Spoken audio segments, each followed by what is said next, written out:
My name is Charles Schlumberger. I'm at the World Bank. I'm the lead aviation specialist of the World Bank. The World Bank is a partner with the government of Uzbekistan in very different sectors of development. And one sector of development is, in fact, transportation. Transportation being very important for economic development, social integration. And in transportation, there is a small sector which brings us all together today, which is air transportation. And I'm very glad to be here in Uzbekistan. I have been here coming regularly for the last 2 years, and I've seen myself progress, significant progress. Last Sunday when I came in, it went quicker to go through immigration than in my own country, Switzerland, and they were friendlier. That's really an achievement. And in that sense, I'm very optimistic that our efforts in air transportation are also leading to, rapidly leading to a developmental impact. So today I was asked to quickly address our perspective, and given that we are the World Bank, I thought the appropriate approach is from global to local. And what I mean here is I'll quickly give you a global overview where we are, and going then locally to Uzbekistan. So basically, it's about economic growth. Aviation is about economic growth. As aviation grows, usually with the economy, and the economy depends more and more on aviation. And the world's economy is growing. It's growing a little bit less than in the past. The outlook is for a little bit less in the advanced economies, but emerging and developing countries actually are expected to grow more than in the past years. And I think that's one of the first messages here. While Europe and even the United States, if you really analyze it well, have a stagnant growth of just, around 2%, emerging markets are still believed to grow twice. However, there is concern about recession. And right so, I mean, the last recession was 12 years ago, and there are many indicators and graphs and people who think they can predict the future. I'm taking just one here from IATA, where you correlate the business confidence index of airline CEOs with the US Treasury yield curve. And you see that both are coming down to about zero. And the correlation mainly in terms of when recession happened is the confidence index. So given the confidence index, sooner or later, yes, there will be a recession. It's not the end of the world, as we know, but the economy is sort of in one of the longest stretches ever in modern economy since the last recession. And everybody sort of says, well, will it continue, will it not continue? Now, if we look at the air transport industry, and that's an IATA outlook, it really depends on policies. Are we continuing to liberalize air transport, both in access and in ownership, which is an important factor? Are we stimulating the air transport sector, or are we becoming more restrictive? Which there are also tendencies. So the lowest curve calls for a scenario where we are more restrictive. That means that air transportation will grow over the next 20 years, but much less than the average. The average talks about the doubling in passengers, doubling in movements in the next 15, 17 years, and optimistic best case scenarios are even going beyond that 2.5 times. So growth, which is something very interesting, because historically air transportation grew in par with GDP. So if GDP in the world was 3%, air transportation was 3%. Today, world GDP is 2.8, 3%, and as I will show, aviation grows nearly double that. But air transportation continues to add important value to the economy. Here, for instance, we see the increase in city pairs. The blue line shows for the last 25 years how many city pairs have been developed, unique city pairs. You see they are now at 22,000. And at the same moment, you see the decrease in the real cost for air transportation.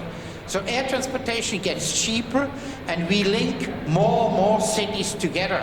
And that, I think, global connectivity is the driver for economic development. All that is very good news. So let's have a quick look back. That's a very nice infographics from IALAP. It shows it all. Global growth in revenue passenger kilometers was 4.2%, well above the world GDP. Capacity grew less. Capacity only grew 3.4%, which means airplanes are getting fuller and fuller with a strong demand, with an average staggering high load factors over 80%. Europe has the highest load factors. Africa has the strongest growth. Domestic markets, very strong growth in China, nearly 8%, and Russia. And we have a very strong confidence index. That means we're over 80% confident, airline CEOs, that we will continue to grow. So all that is really good news. But in freight, we have some worrying news. Freight demand declined 3.3%, while increased capacity 2.1%. Now, the capacity increase is mainly because passenger airplanes have freight capacity and they grow their markets with passengers, but we have less demand. Global trade is declining, which is an interesting observation. Strongest still Africa, coming from a low base, but overall we see a decline in global trade. Why is this? Are these protective measurements? Are these just, a slowdown in world economy? Not going into these details, but for the air transport industry, it is a sort of a factor. Some say it's an early warning, others say, don't worry, we have enough passengers. Now, it also showed that this is a trend that started about 2 years ago, a decline in freight, while passengers continue to grow. How is the air transport industry doing per se? Well, we had 19 airlines that stopped flying in 2018. And there are some newcomers, but it is interesting that we quite have a large amount in 2019. So in 2018, so in 2019, and this is actually something very difficult to research. Any idea, anybody has an idea how many airplanes failed in 2019? Any number? Any number? More than 19? How many? 30. Who is spinning more than 30? 30. Anybody more for 30? 35. The man in the back, 35. Incredible. 35. It's last. 40. Okay, 40. Let's have a look. So here we have one airline that I remember is Germania that actually disappeared. Very surprising. So here we have 23 airlines on the left side that disappeared. But wait, there's more. So we found about 43. So the person with 40 was the nearest. 43 airlines that disappeared. Many are small ones, but 2 came back. Atlas Turkey came back in 2019, but then disappeared again in 2020. But apparently Tajik Air disappeared in 2019 and is back again and is still around, at least as this morning. So what I'm trying to say here, you don't see airports actually disappearing, but airlines have quite a tough business. This is an interesting graph here. What this shows you are the profitability of airlines. And it's very simple. On the left side, you have maybe 15% of airlines making a lot of money. These are on the left side. 2008, they didn't make a lot of money, but now 2017, 18, they made a lot of money. On the very right side, you see about 25% of the airlines who lose a lot of money.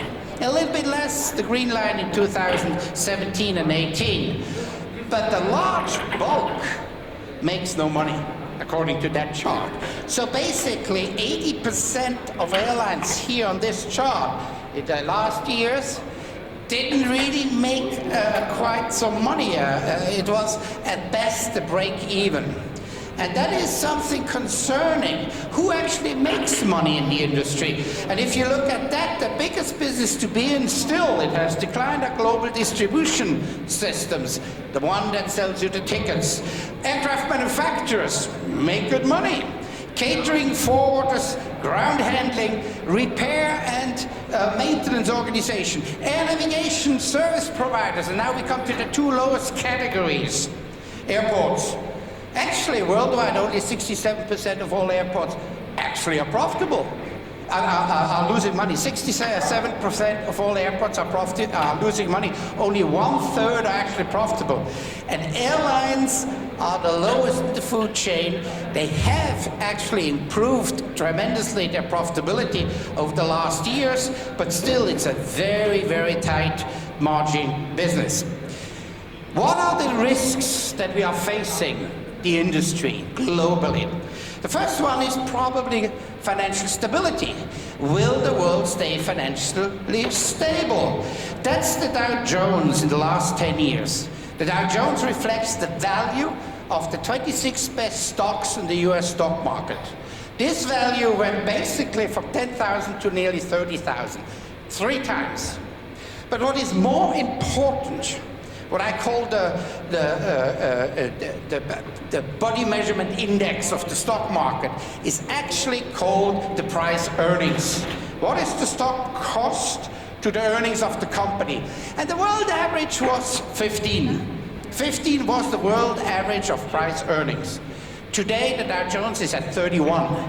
That means we are twice as expensive a stock than it was traditionally, which shows the stock market has a big element of speculation.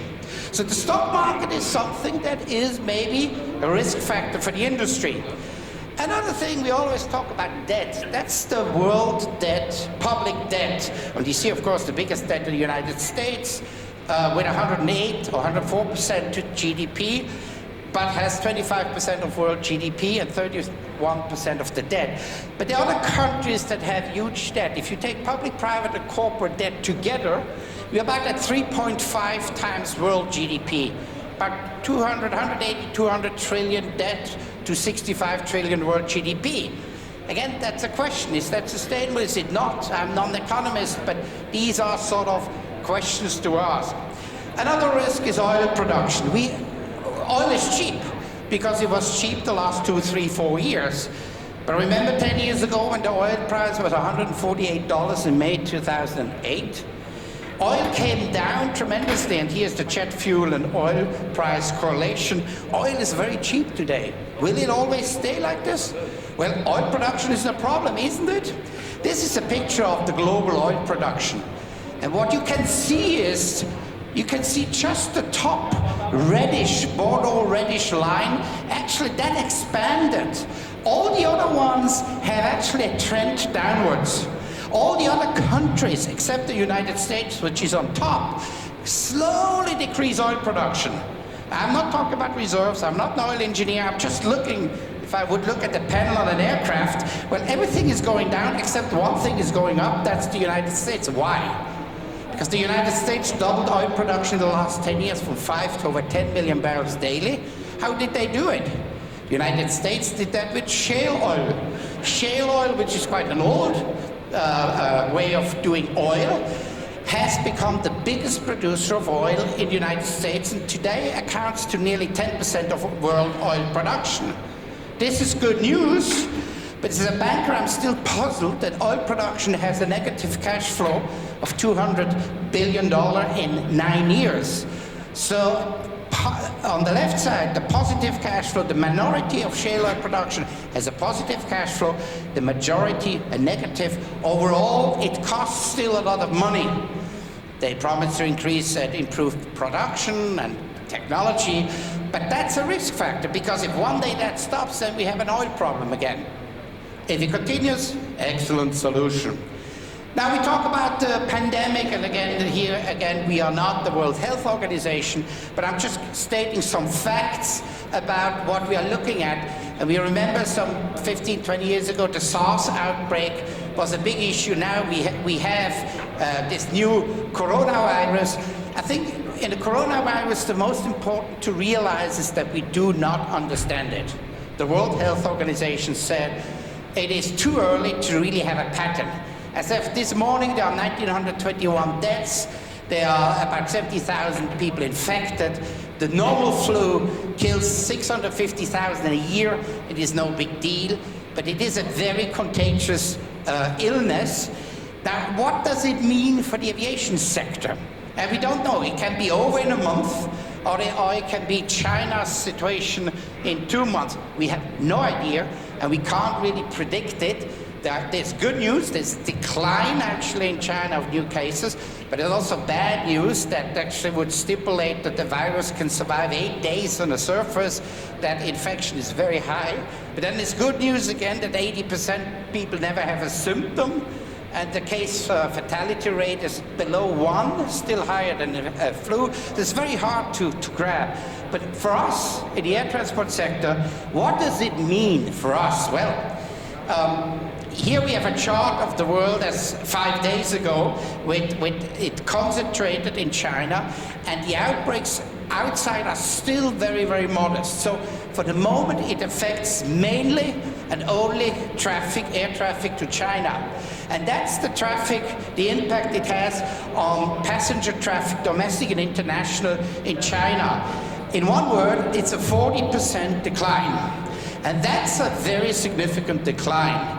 If we project that to the rest of the world, or parts of the world, imagine a 40% decline of air traffic in the industry today. That will have a huge impact not only on air transportation, but on world commerce overall, in an economy which is just in time, very high leveraged, and very vulnerable to such shocks.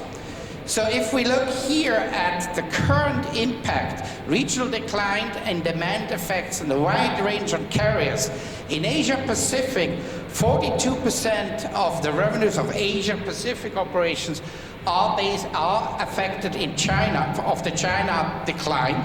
Middle East, it's much, much less. Europe's about 2%, 5%. For the moment, the impact of the current pandemic touches China. If it stays like this, we might have production disruption, we might have certain impacts, but it is not catastrophic for the industry. So let's talk about Uzbekistan. And so I'm coming from global to local. And we'll start with a connectivity index that the World Bank has done. And this one is about 2 or 3 years old. Basically, connectivity of Uzbekistan is about ranked 120 of 212 countries. Now, I have discovered about 4 or 5 connectivity indexes in aviation, and all are different. So basically, don't take this as an absolute figure, but take it as connectivity currently, compared to many other countries, even the region is not very good, needs improvement. So if we look at the operators, we have one airline. I'm not going very deep into the details, but we have one very remarkable airline in this country who has done a transformation of the last 20 years, which is incredible, from a Soviet-styled airline, which had a Soviet-type built aircraft, which was a very rigid department of the government, to a modern airline which flies the most modern aircraft, 787s, which has a remarkable good safety record, which has a good maintenance organization, which has a great potential, but which has to undergo a transformation to face, you know, competition and to face the development challenges and opportunities. And the airline is willing to do it, and the airline is willing to listen, to avoid mistakes others have done, but there are important changes that are underway. Last night we heard that they are now selling their old 757s and 767s, as a press release said, and focusing on profitability. We are assisting the government and the airline with specialists to address this issue and to try to avoid what most state-owned airlines do, just developing routes all over the world, going forward, and then the negative cash flow starts draining until they have to go backwards. So that is one of the biggest challenges if we look back on profitability of airlines. The market potential is important because internally the catchment area is big, but still very underutilized, and it's also very localized in the southern region. We have a very light domestic traffic. We have automotive transportation, but I mean the people have not yet discovered air travel.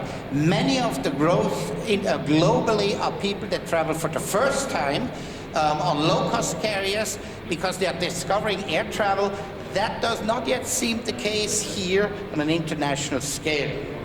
The network of the airline is very identical to other countries' network. Basically, we all fly to the 6 most important hubs.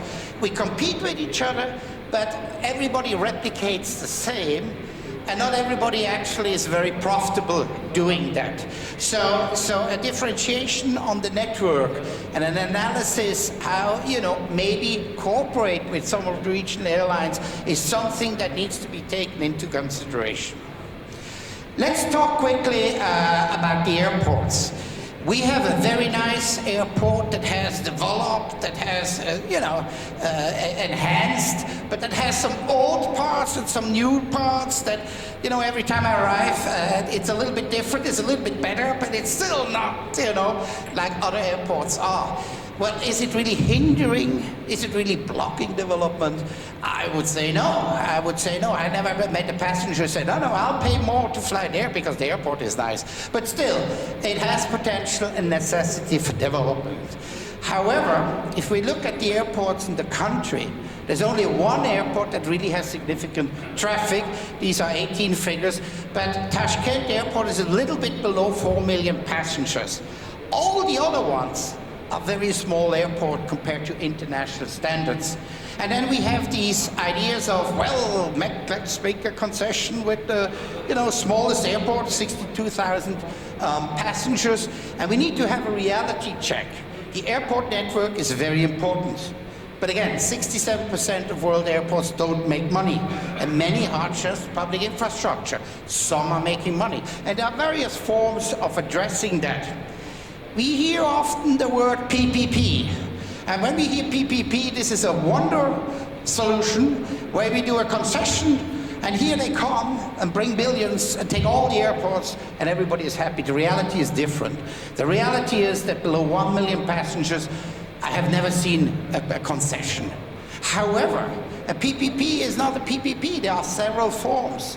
Very often, the management contract, just 1 or 2 persons, international airport managers, a firm managing the airport, improving profitability, can be the first entry point of a PPP. So you have from left, total government control, which we have today, to right, completely privatized, like London City Airport. 2 stages. One is where the private sector comes in and manages and improves. The other one is the private sector comes in and brings money. And he doesn't have to bring 500 million and get the concession for 40 years. He can bring 20 millions, build a car park here in Tashkent and have a concession on the car park. Then another one comes with restaurants, duty-free, somebody with a terminal. And I think this differentiation is very important in the country because, again, airports with 300,000, 400,000 passengers, like Samarkand, have never seen a full concession. Maybe we can bundle some, but it is very important to, at that point, to analyze which are the most suitable solutions and define what we need. We need investment, who can bring it? So finally, concluding, with the Uzbekistan's air transport sector policies, where we assist the government. There's policy, there's the airline, as I said, and there is airports. In policy, the government is working on national air transport policy reform. First of all, we need to set the development objectives. What do we want to do with air transportation? Already we hear good steps of liberalization. We have a relatively good safety regime just statistically, but that's always something to improve. We need to set principles for fees and charges because high fees hamper development. Essential air service, we have many airports that are underserved that might need subsidies. We also need to develop human capacities on the public and private side, and finally look at the environment. These are the development priorities in terms of a national sector policy. The airline, I think the airline needs to become a competitive airline. It has no competition right now. Where we hear the arrival of low-cost carriers, that's good. We have competition on the international routes, but it is still the state-owned airline that has certain advantages. So we're working on a new business plan. Decision needs to be made on strategic option. A streamlining of the fleet needs to be made, and according to the press article last night, they have started with that. So we need to shape a new route network. And as a banker, number one for me is not the passenger pleasure or whatever, it is profitability. It's actually cash flow. As long as the route is cash flow positive, I think we should fly it. There's a restructuring of human resources undergoing. There are management systems and financial restructuring that need to be introduced. And finally, the airport infrastructure. We need to define the airport network. Commercial airports, how to operate. How much can we work with the private sector? Do we bundle those? What are the financial needs? Do we need to build a new terminal building? We can and should initiate PPP processes, but not before we have defined the strategy and the priorities.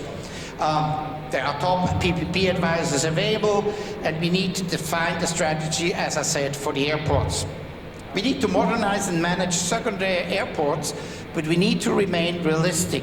68,000 passengers are not sufficient to raise a lot of money in the infrastructure, and there is a role for the public sector actually to finance those infrastructure where the private sector cannot be financing that. So long-term financing can be secured from the private side, from the public side, or in combination. With this, that concludes my presentation with the only Uzbek word I know, Rabat.